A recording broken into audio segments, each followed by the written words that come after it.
नमस्कार, घटना चक्र बुक वीडियो के इस शैक्षणिक मंच पर आपका स्वागत है।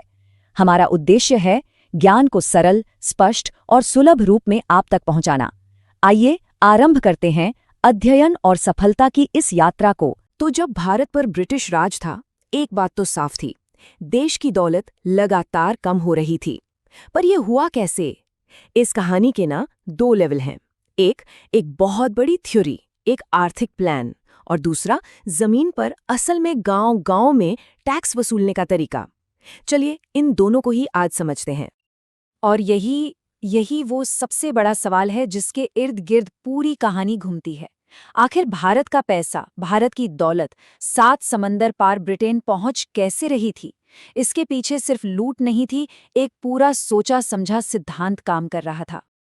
तो चलिए कहानी के पहले हिस्से में चलते हैं और उस थ्योरी को समझते हैं जिसने इस पूरे आर्थिक शोषण की पोल खोलकर रख दी। इसे कहा गया ड्रेन ऑफ वेल्थ, यानी धन की निकासी का सिद्धांत। और ये सिद्धांत हमें दिया दादा भाई नौरोजी ने, जिन्हें हम सब बहुत सम्मान से grand old man of India भी कहते हैं। उन्होंने अपनी एक बहुत ही जबरदस्त किताब लिखी, poverty and un-British rule in India. इसी किताब में उन्होंने पहली बार दुनिया के सामने ये आइडिया रखा। ये किताब सिर्फ एक किताब नहीं थी, ये भारत के आर्थिक राष्ट्रवाद की नींव का पत्थर बन गई। तो आखिर ये धन की निकासी का सिद्धांत था क्या? अच्छा, इसको ऐसे समझिए कि जैसे कोई पाइपलाइन हो जिसका एक सिरा भारत के संसाधनों से जुड़ा हो और दूसरा सिरा जाके सीधा ब्रिटेन में खुलता हो। मतलब भारत से दौलत, पैसा, सब कुछ लगातार बाहर जा रहा था, लेकिन बदले में देश को आर्थिक तौर पर कुछ भी नहीं मिल रहा था। ये एक वन वे स्ट्रीट थी। और नौरोजी का जो काम था वो वाकई में कमाल का था। सोचकर देखिए, वो पहले इंसान थे जिन्होंने ये ड्रेन ऑफ वेल्थ की थ्योरी दी। वो पहले भारतीय थे जो इस मुद्दे को लेकर ब्रिटिश संसद यानी हाउस ऑफ कॉमन्स तक पहुंच गए।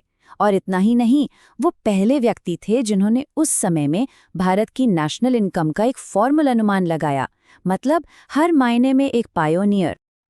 तो ये तो हो गई थ्योरी की बात, बड़ी तस्वीर। लेकिन जमीन पर क्या हो रहा था? भारत के गांव से ये पैसा आखिर वसूला कैसे जा रहा था? इसके लिए अंग्रेजों ने 2 बड़े अलग-अलग सिस्टम बनाए थे। तो सवाल यही है कि जमीन से सीधे रेवेन्यू इकट्ठा करने का उनका तरीका क्या था? जवाब मिलता है 2 अलग-अलग मॉडल्स में, जो भारत के अलग-अलग हिस्सों में लागू किए गए। तो पहला सिस्टम जो आया वो था स्थायी बंदोबस्त, जिसे हम सब जमींदारी सिस्टम के नाम से भी जानते हैं। 1793 में लॉर्ड कॉर्नवालिस इसे लेकर आए। इसमें सीधा सा हिसाब था, अंग्रेजों और किसानों के बीच में एक बिचौलिया होगा, और वो था जमींदार। जमींदार का काम था किसानों से टैक्स वसूलना और सरकार तक पहुंचाना। अब ये सिस्टम काम कैसे करता था? बड़ा सीधा सा हिसाब था। जमींदारों को जमीन का मालिक घोषित कर दिया गया। सरकार ने अपना रेवेन्यू हमेशा के लिए फिक्स कर दिया। अब जमींदार किसानों से लगान वसूलते, उसका 10/11 हिस्सा सरकार को देते और बचा हुआ 1/11 हिस्सा कमीशन के तौर पर खुद रख लेते थे। अब इसके ठीक उलट एक दूसरा सिस्टम भी था, रैयतवाड़ी। रैयत का मतलब होता है किसान। इस सिस्टम में सरकार ने बीच से जमींदार को ही हटा दिया। अब किसान को ही जमीन का मालिक माना गया और सरकार सीधे उसी से टैक्स वसूलती थी। मतलब नो मिडलमैन। और इस नए डायरेक्ट सिस्टम को लाने के पीछे जो लोग थे, वो थे थॉमस मुनरो और अलेक्जेंडर रीड। इन्होंने ही इसे तैयार किया और लागू करवाया। तो अब देखिए, दोनों सिस्टम में फर्क कितना बड़ा था।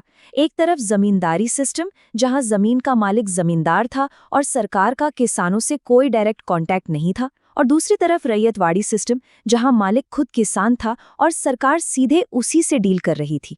एक के पीछे लॉर्ड कॉर्नवालिस थे तो दूसरे के पीछे थॉमस मुनरो और रीड। तो हमने थ्योरी भी समझ ली और जमीन पर जो सिस्टम काम कर रहे थे वो भी देख लिए। पर इन सबका मिला जुला असर क्या हुआ? भारत पर इनकी क्या विरासत रही? तो अब पूरी पिक्चर क्लियर हो जाती है ना? एक तरफ देश की दौलत को बाहर खींचा जा रहा था ड्रेन ऑफ वेल्थ की थ्योरी के तहत, और दूसरी तरफ उस पैसे को खींचने के लिए किसानों पर जमींदारी और रैयतवाड़ी जैसे कठोर सिस्टम थोपे जा रहे थे। असल में ये दोनों नीतियां एक ही सिक्के के 2 पहलू थे। और यहीं पर आकर इस सबसे बड़ा सवाल खड़ा होता है कि इन आर्थिक नीतियों का भारत के भविष्य पर आखिर कितना गहरा और कितना लंबा असर पड़ा। ये एक ऐसा सवाल है जिसका जवाब हमें आज भी इतिहास में देखने को मिलता है, और उस दौर को समझने के लिए इसे समझना बहुत जरूरी है।